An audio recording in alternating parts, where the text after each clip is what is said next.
they're not going to mail anything in like maybe, Rutgers would or Illinois would, you know? Yeah, obviously different conference, but okay, just like West Virginia would or Oklahoma State might, you know? Not, and then when I say mail it in, they're of course going to try to win the tournament, but if they start losing, you never know what's going to happen with these teams. The bubble teams are the ones that really need to come out. And so that makes them very dangerous.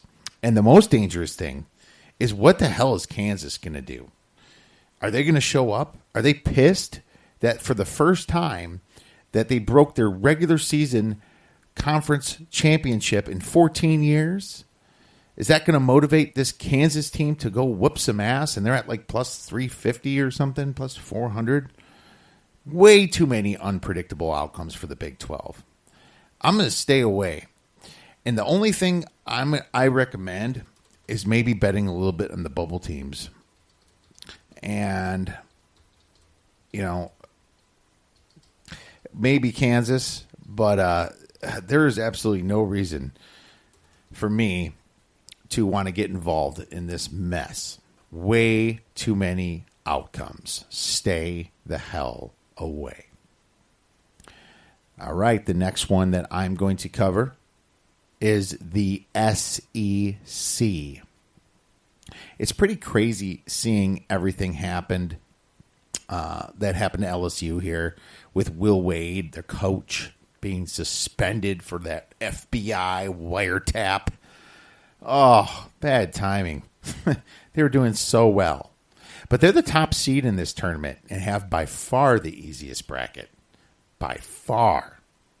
It's also weird seeing South Carolina getting a 4 seed and the double bye over Auburn in this side of the bracket. I don't even think with Coach Franks that the Gamecocks can make it past Auburn without A.J. Lawson. They played well at the end, but they played easy teams. The bottom line, or the bottom of this bracket, is absolutely brutal. It's hard. You got Mississippi State, you got Mississippi, you got Tennessee, you got Kentucky. You have two of the best teams on that side of the bracket, Kentucky and Tennessee, with the fifth best team in Mississippi State, maybe arguably better than LSU with a coach, and the seventh best team with Ole Miss.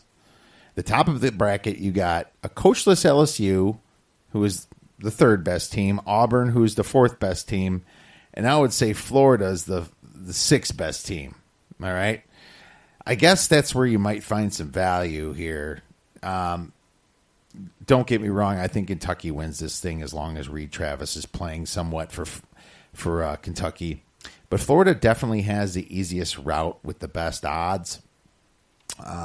Florida is 15-1 to win this thing. You can get up to 28-1 on a money line rollover, as long as they play LSU after Arkansas, which they will. They'd have to play that anyway. LSU has the bye. And they would have to play Auburn instead of South Carolina. And then Kentucky or Tennessee in the finals. You would literally get all the way up to 28-1 if you did a money line rollover with Florida. So the 15-1, you think that looks good. If you think Florida is going to make a run here, you would do the money line rollover. But, Florida's hard to bet on. They're such a bad team, when it comes to shooting the ball. I mean, they shoot like 42%, but at least they shoot 41% away, which isn't that much worse. And that's why they're 7-4 against the spread as an away team, which I kind of like. And I like the fact that their defense travels. I mean, if you look at Auburn in the same side of the bracket, they're plus 530 to win. Sure, go ahead and do the money line rollover on Auburn. You'll make some money, but it just looks a lot better on paper to do it on Florida if you think they have a shot at beating Auburn. Of course, if they can get by LSU. Now, I'm definitely not crazy at betting this bracket, but I'll tell you this. If I decided to do a small money line rollover on Florida, I'd probably double that on Kentucky's side, And I like Tennessee because they have a good shooting percentage on the road, but they just have not stepped up well against the big teams, except when they beat Kentucky at home without Reed Travis. So my teams are definitely Kentucky to win this whole thing, and you might get a little bit of value with Florida. One thing you can do is cover your moneyline rollover on a larger spread bet if you think Florida is going to cover that LSU spread, and the rest of it will be gravy. Let's move into the Atlantic 10. So this division is interesting because VCU is for sure in due to their Texas and Temple non-conference wins. Whenever a small conference has an at-large, that's in for sure. I love to look at the other teams fighting their asses off for tournament berth because they're all fighting hard because most of them, that's their only chance to get in ever, in most cases. I guess Baylor can take a year off if they wanted, but, Davidson might not want to. The next obvious one to me after VCU, and VCU's odds are not good, minus 140 or whatever, is Davidson. They're the number 2 seed, and they're at plus 400, okay? Now, it's either going to be them or Dayton at plus 375 to make the championship game. Dayton beat Davidson this year at their house in Davidson, but I think Davidson's got the better conference record, and that's why they're the 2 seed. Well, I know that. And Dayton has had the overall harder schedule, which makes them higher on KenPom, right? That's why you see the odds at plus 375 for Dayton and plus 400 for Davidson. I like the fact that Davidson's taller than Dayton. They're bigger. They can match up better, especially when they play, if they get to VCU to win it all. And I like their coach, Bob McKillop. He's got more experience here, more experience in this tournament. So on that side of the bracket, I'd like Dayton at plus 400. Because you get a money line rollover? Well, yeah, but if they don't play VCU at the end, I'm not even sure if you're going to be able to get 4-1 there. They'll get almost pretty much even money against Dayton, a little bit from before, but you're not going to get much if you actually don't play VCU at the end. But I'm not sure if VCU is going to make it because they might not have the motivation. The other longer shot that I like is Rhode Island. And I like the fact that they beat VCU already once this year. And I loved how they finished their season winning their last 4 games in a row. I love their point guard, Jeff Doughton. And I think he has the capability of taking over games. I watched them beat VCU. Now, I know they got torched by VCU the next time they played them. But Rhode Island kind of woke up after that game. And they're just always a good conference tournament team with that coach, with McKillops. Rhode Island can also choke, right?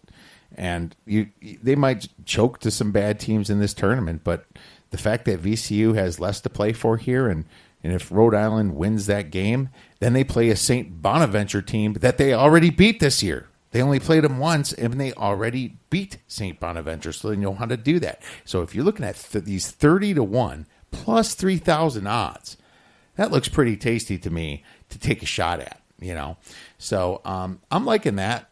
And I like Davidson on the other side at 4-1. And worst case scenario, let's just say VCU beats Rhode Island. Davidson makes it. You still got 4-1 there on Davidson. You have a little bit of room if you want to get a little bit of that other money back by hedging on a small VCU play. But I don't see any reason for that. I'd let this one play it out, and just put a little bit down, something you can part with. The Big Ten. My specialty. Well, this is a very interesting bracket this year. There's a definite separation between the best 2 teams, Purdue and Michigan State, over the rest. There is. I mean, Michigan State beat Michigan twice. You know, it's just Michigan just couldn't get over the hump there. But I think Michigan did beat Purdue, but it was way earlier in the season. Yeah, that was way back on December 1st. So, getting back to what I was saying, there's two teams that are above. Then you got Michigan. Then you have your next tier: Wisconsin, Maryland, Iowa, Indiana. I think 2 or 3 of these teams can beat anybody. I think that they could also lose to anybody. I don't think Purdue could lose to anybody.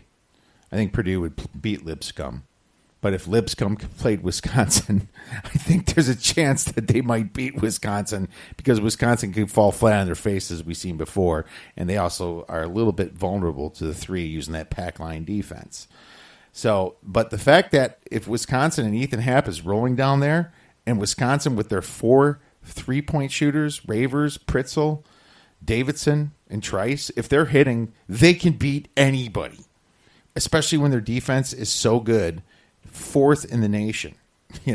So there's a couple teams here that might be worth taking a shot at. Okay, now Wisconsin's only 6-1, so don't get too excited. But Indiana and Iowa are both at about 60-1, and they kind of fit that bill a little bit as well.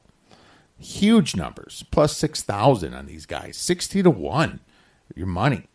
So if I was going to make a case for Indiana, I could easily say that they're on the same side of the bracket as Michigan State, whom they defeated twice this year, and Wisconsin, whom they only played once and defeated at home in overtime. So you can make an easy case for Indiana at 60-1 here. The problem with me on this is that I think Indiana happened to play State and Scotty when those two teams were at their coldest, while Indiana was playing they're playing for their lives. Indiana, I think, made it back past the bubble and might be in the tournament now. I think they just need to win one game here. So it's not, these next games might not be as important.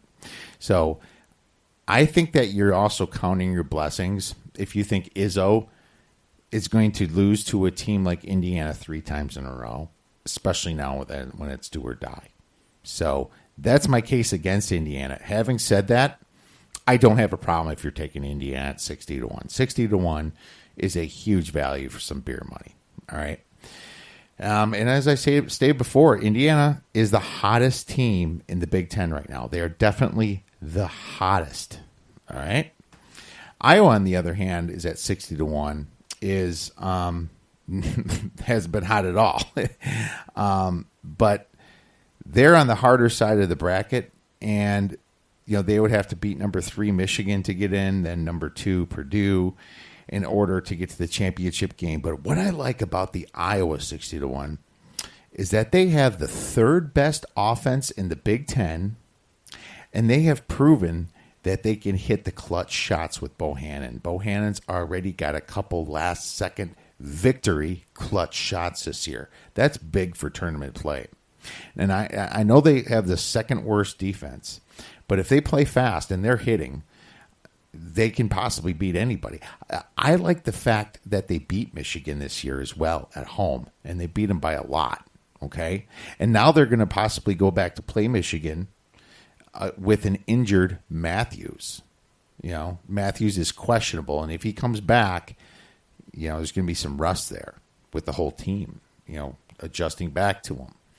Now, if Minnesota can somehow play anything like they did at home versus Purdue a week ago, then there's a small shot that Iowa's road can get a little bit easier if Minnesota takes out Purdue, and you can start hedging that 60-1 nice and early. So, to be completely honest, this scenario is still kind of a long shot, but I think that taking a money line rollover with Wisconsin or Michigan State on the top of the bracket for twice the money that you're going to put down there on Iowa might make some sense, and it'll help you hedge out of